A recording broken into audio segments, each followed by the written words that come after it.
How do you deal with people whose politics you hate? The ones you feel are dragging society the wrong way? Maybe you should talk to them. Debate them if you want, but have some dialogue with some decency. Some of America's college students are doing just that through the group BridgeUSA. They're showing others that political conversations can be hard, but they're not impossible. We've got to dress this up with urgency. We've got to show a theory of change, because all of us are unsatisfied, and people are going to ask the question when you go back to campus, talk, is it really enough? Actually, it may be more than enough, at least the way BridgeUSA does it. Manu Meel founded the club as a freshman at UC Berkeley. We created a space for people to simply just listen to each other. BridgeUSA has 51 chapters nationwide. Its mission? Fight divisiveness with dialogue and debate. Most young people in the country are very dissatisfied with how toxic and tribal our politics are, and they're disengaging in troves, not because they don't care about our democracy, but because they see the loudest voices on the temperamental extremes dominating our politics. Those extremes inspired Meel back in 2017 after a high-profile conflict at Berkeley. Hundreds of student protesters refused to let Breitbart editor Milo Yiannopoulos speak at a campus event. The university blamed a smaller group of agitators for violence around the peaceful protests. We distinctly remember, me and a couple of strangers at that time, we'd created a space for people to simply just listen to each other. And importantly, it wasn't a space to achieve common ground, compromise. It was simply a space for understanding, for holding each other's experiences purely to understand why someone else believes what they believe. This spring, Meel and his team took a road trip to visit 9 of Bridge's chapters. They called it the Let's Blanking Talk to Each Other campaign. First stop, Minnesota, for a discussion on critical race theory. Along the way, the group dove headfirst into topics like abortion, vaccine mandates, and social media's role in democracy. The trip culminated with a national summit in Washington, D.C. Bridge leaders from around the country held discussions and trainings on how to have more of these difficult conversations. This is extra credit. This is unlikely. We're not supposed to be here.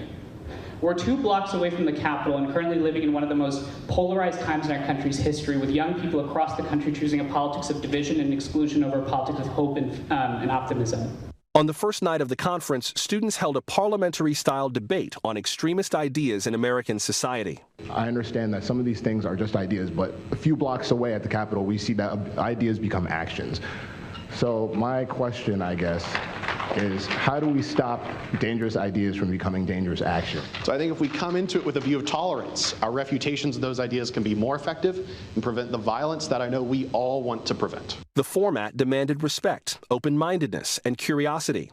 That made this tough conversation easier and even fun. I feel that ideas that are dangerous to American society should not be tolerated simply because if we okay, you know what? No, I'm just going to say what I was going to say from the start. I'm confused and I want help.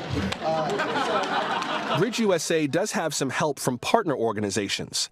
Braver Angels applies a similar approach to political discourse beyond college campuses. The group has grown from meeting in a church basement in 2016 to hosting community workshops nationwide. And the idea was, could we bring people together? These were neighbors, these were people from that part of Ohio. Could they come together and talk with and to each other rather than about each other and at each other? Co-founder Bill Doherty is a licensed marriage and family therapist. He says he applies his counseling techniques to group discussions on politics. This emotional, relational polarization has just crept upon us in the last 30 years. And we've got to do something about it, just like in a family or in a marriage. When you get to that level, you just can't get stuff done together. Groups like BridgeUSA and Braver Angels are having some success with the public. But what about politicians? Political scientist Danny Hayes of the George Washington University says the biggest changes need to come from them. The behavior of politicians and the kind of polarization in elite rhetoric that characterizes our politics today, much of that is a product of our electoral system and some of the structural forces. We're going to try and give our Republicans, the weak ones, because the strong ones don't need any of our help, we're going to try and give them the kind of pride and boldness that they need to take back our country.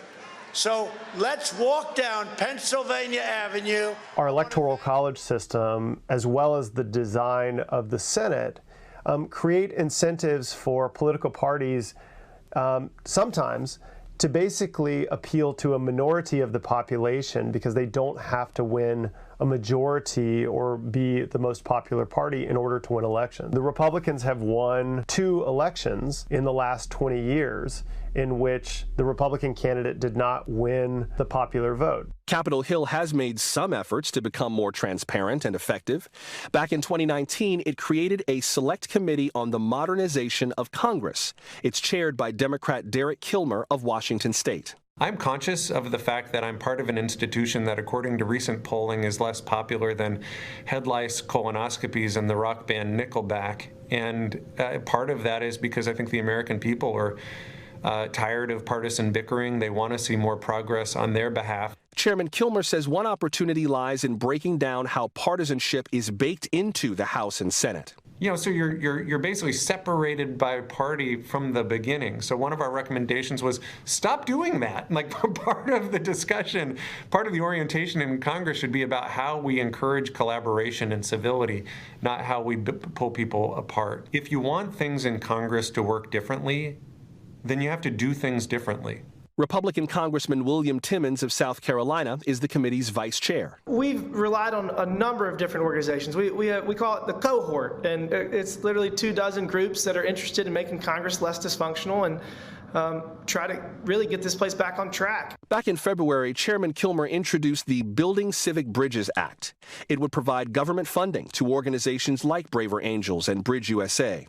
The bill has yet to clear the Education and Labor Committee on its way to the House for a possible vote. Whether it passes or not, Meel says BridgeUSA's work must continue for the sake of democracy. I'm not asking you to sit around a table and talk to each other just for the sake of talking.